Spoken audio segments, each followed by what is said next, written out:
Hello दोस्तों, आज का टॉपिक है योजना आयोग का अगला टॉपिक 8वीं पंचवर्षीय योजना। लेकिन हुआ यूं कि 8वीं पंचवर्षीय योजना के पहले विभिन्न जो सरकारी अस्थिरता रही, स्टेबिलिटी उतना नहीं रही, मतलब सरकार बदलते रहे।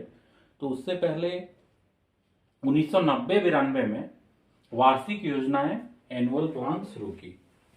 ये जो वार्षिक योजनाएं थी, क्या थी कि जब मोरारजी देसाई जब पीएम बने, उसके बाद जो जनता सरकार के बाद जो बनी, कांग्रेस और चंद्रशेखर जो हमारे पीएम बने थे, तो कांग्रेस और उन्होंने मिलकर जो सरकार बनाई, तो उसमें वार्षिक योजना का, एनुअल प्लान का एक कॉन्सेप्ट आया।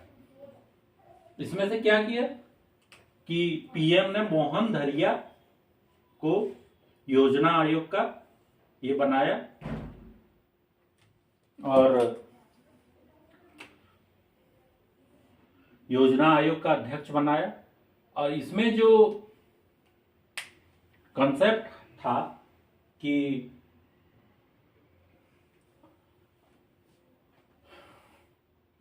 लिबरलाइजेशन, प्राइवेटाइजेशन और ग्लोबलाइजेशन, उदारीकरण, प्राइवेटाइजेशन और ग्लोबलाइजेशन। ठीक है।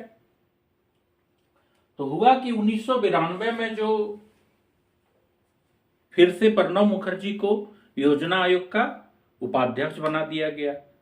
तो सरकारी जब अस्थिरता रही, तो इस बीच 1991 में राव मनमोहन मॉडल मतलब पीवी नरसिम्हा राव और मनमोहन सिंह के मॉडल पर योजना आयोग तैयार किया गया।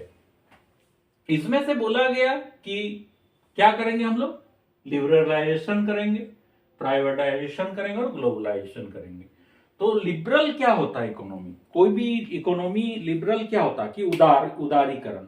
तो इसमें होता था कि विभिन्न सरकारी जो बाधा होते थे, विभिन्न कानूनी जो बाधा होते थे, उस सबको सब हटा दिया गया और उसको लिबरल बना दिया गया। व्यापार को लिबरलाइजेशन, उदारीकरण इसी को कहते हैं। तो ये वाला कंसेप्ट आपका ये हो गया। उसके बाद फिर है प्राइवेटाइजेशन।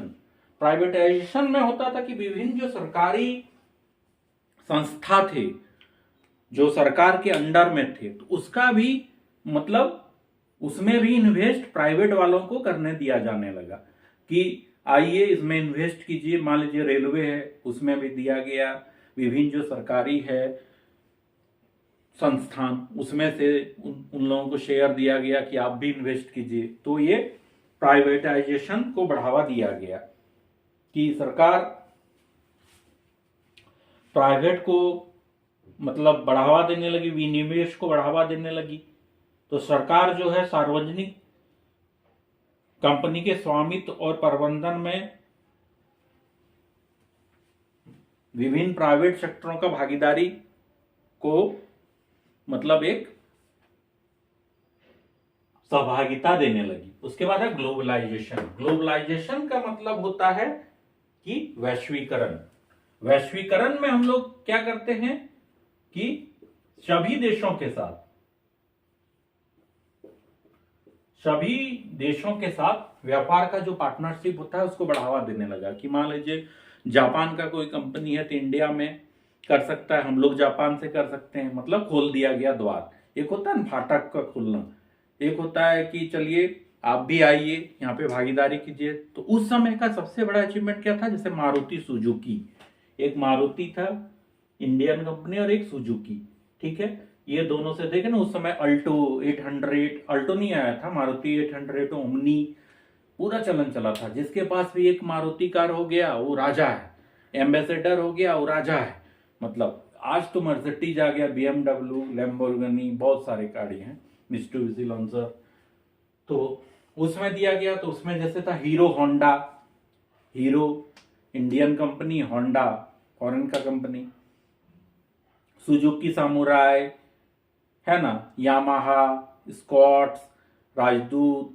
इस तरह से जो है ग्लोबलाइजेशन के तहत मतलब सभी को बोला गया कि आप भी आइए, आपके लिए भी खुला है, हम भी जाएंगे वहां पे इन्वेस्ट करेंगे, आप भी आइए इन्वेस्ट कीजिए। तो ये वैश्वीकरण का एक उदाहरण है। इसके बाद क्या हुआ कि विभिन्न ये सब के चलते 2 साल के बाद 8वीं पंचवर्षीय योजना लागू हुआ। कब? 1992 से 97, इस बीच 8वीं पंचवर्षीय योजना लागू हुआ। इसमें से क्या किया गया कि एक मास्टर स्ट्रोक इसमें किया गया कि प्रारंभिक शिक्षा में 15 से 35 वाले जितने थे उन लोगों के लिए प्राथमिक शिक्षकता जो है उसका अनिवार्यता कर दिया गया कि सबको मतलब होना है, साक्षर होना है। तो जितना मतलब था स्कूल ड्रॉप आउट ये सबको रोका जाने लगा कि आप आइए पढ़िए लिखिए। प्रारंभिक शिक्षा को बढ़ावा दिया गया इस एज ग्रुप वाले को। फिर पेयजल जो है, टीकाकरण जो है, ग्रामीण विकास, ये सब तो चलते रहा। जो पुराना वाला में चलता था कि ये सब भी रहेगा तो सबको भी जोड़ दिया गया वो सब। लेकिन जो मेन था कि औद्योगिक विकास को 7.5 दर से विकास करना है, 7.5% के दर से। इसमें से एक ऑपरेशन ब्लैक बोर्ड का मतलब शिक्षा से अगर पूछेगा तो वहां पे मार दिएगा शिक्षा, ना कि मार दीजिएगा ब्लैक लिखा है तो मार देते हैं जामुन, तो मार देते हैं वहां पे कोयला, है ना, ब्लैक लिखा हुआ है। ऑपरेशन ब्लैक बोर्ड मतलब शिक्षा, ये शुरू किया गया। उसके बाद राष्ट्रीय पोषाहार कार्यक्रम शुरू किया गया, ऑपरेशन ब्लैक बोर्ड शुरू किया गया। इसमें से 8वीं पंचवर्षीय योजना का जो मास्टर स्ट्रोक था वो क्या था? 15 से 35 को प्राथमिक शिक्षा देना। बहुत सारे थे कि पहले पढ़ते लिखते नहीं थे, आजकल तो घर घर सब पढ़ते लिखते हैं। पहले था घर में कोई एक पढ़ रहा है, बाद बाकी सब स्कूल छोड़ दिया, ड्रॉप आउट है ना।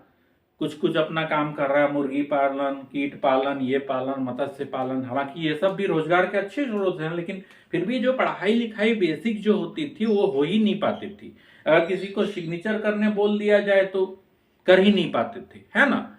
तो फिर सरकार इस सबको बढ़ावा देने लगी कि आप लोग भी साक्षर बनिए। प्राथमिक शिक्षा 15 से 35 वालों को जोर देने लगा। ये 1992 से 97 के बीच 8वीं पंचवर्षीय योजना लागू हुई है। यहां पे सब तो मैंने बताया कि एनुअल प्लान्स, ये liberalisation, privatisation, globalisation, Rao Manmohan model, किस तरह से मतलब इन्वेस्ट किया गया, किस तरह से ये लाया गया। ठीक है, ये था 8वीं पंचवर्षीय योजना। इसके बाद हम लोग आगे देखेंगे। थैंक्स।